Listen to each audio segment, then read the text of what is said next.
Қайырлы күн, құрметті әріптестер. Мен Тобаева Назерке Серікқызы, Алматы облысы Іле ауданы Қосөзен ауылының нөмір 14 орта мектептің қазақ тілі мен әдебиеті пәнінің мұғалімі боламын. Мен сіздермен озық педагогикалық тәжірибе ретінде қазақ әдебиеті сабағында графикалық органайзерлерді тиімді пайдаланудың жолдарымен бөлісетін боламын. Графикалық органайзерлерді өз сабағымда пайдаланудың негізгі мақсаты бұл пән бойынша оқу мақсаттарының жүйелі орындалуына өз септігін тигізеді, сабақ процесін ұтымды ұйымдастыруға көмектесетін болады.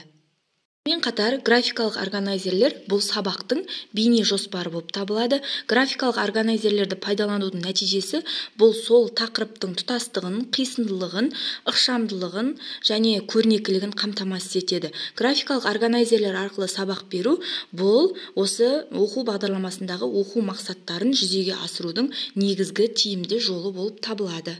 Графикалық органайзермен жұмыс жасаудың бірнеше тиімді жолдары бар. Бұл жүргізілген жұмыс бір нәтижеге бағытталады және мұғалім мен оқушының арасында шығармашылық қарым-қатынас пайда болады. Құрметті әріптестер, мен өз сабағымда осы графикалық органайзерлерді өте жиі пайдаланамын. Қазір мен сіздермен осы графикалық органайзердің бір түрін қалай қолданғанымды өз сабағымда көрсететін боламын. Әйтекебидің Қасқакөл дауы шығармасы бойынша мынандай графикалық органайзермен жұмыс жасайтын боламыз. Сіздерге жаңа алдымызға бір мақала және осы Әйтекебидің Қасқакөл дауы шығармасы берілген болатын. Осы мына қос диаграмма графикалық органайзеріне мына жерге бірінші нені жазамыз? Мақала бойынша салыстырасыңдар. Мақаланың ерекшелігі мына жақта осы Қасқакөл дауының шығармасының несін жазасыңдар? Ерекшелігін жазасыңдар. Енді мына ортасындағы осы екі шығармада көтерілген ортақ мәселелерді жазатын боламыз. Тапсырма түсінікті ме? Енді тапсырманың дескрипторы осы екі шығарманы салыстырасыңдар, жаңашылдығына баға бересіңдер және ортақ мәселелерді ажыратасыңдар. Түсінікті ғой? Жақсы, топ болып жұмыс жасайтын боламыз.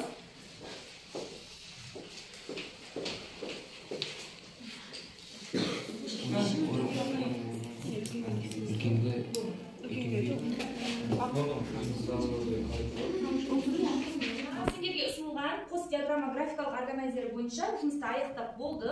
Енді осы жұмыс бойынша әр топтан бір адам сөйлесін. Сендерден кім? Жақсы, Іңкәр, сөйле ғой.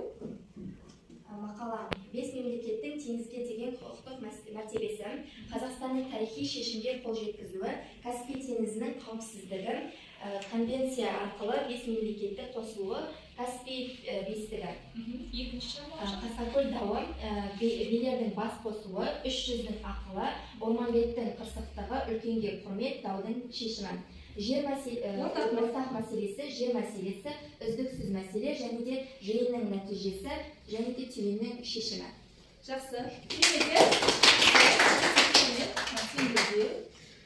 Енді келесі екінші топтар. Жақсы, Ерзат сөйле ғой. Мақаланың ерекшелігі ол көп жылдық келіссөздер, 5 ел жиыны, құқықтық мәртебе, тарихи шешім және теңіз қауіпсіздік мәселесі болады. Ал Қасқакөл дауының мәселесі бардан пайда, жоқтан залал, үш бидің жерге деген дауы. Күнді тар ұстамай сыйластықта болу, әйел жақсы болса ер басшы, би шешендігі. Осылардың ортақ мәселесі болып, ортақ шешімге келу және шешімге келді жер байлығын ортақ қолдану. Бірлік түбі береке.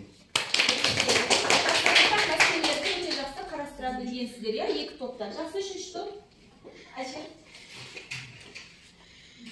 Мақаланың ерекшеліктері тарихи маңызды шешім, бестіктің бірлігі, заң бойынша көл байлығын бөлісу, Каспий теңізінің құқықтық мәртебесі, келіссөздің сәтті өтуі. Жақсы. Қасқакөл дауы ерекшеліктері, көлді бөлісе алмау, билердің шешілмеген дауы, анасының тәрбиесі, соңындағы әділ шешім және Орманбеттің іштарлығы. Екеуінің ортақ мәселесі әділ шешім, басшылардың татулығы, жер мәселесінің татулықта шешілуі. Жақсы, өте керемет. Құрметті әріптестер, қазақ әдебиеті сабағында осы графикалық органайзерлерді тиімді қолданудың тағы да бірнеше жолдары бар. Өздеріңіз жаңа менің сабағымнан үзінді көргендей, жүргізілген жұмыс белгілі бір нәтижеге бағытталады. Оқушылардың сабаққа ынтасы, қызығушылығы артатын болады. Оқушылардың өздігінен жан-жақты білім алуына жағдай жасалады. Және оқушылар өзара пікір алмасуға мүмкіндік алатын болады. Яғни озат педагогикалық тәжірибе ретінде мен осы тақырыпты ұсындым.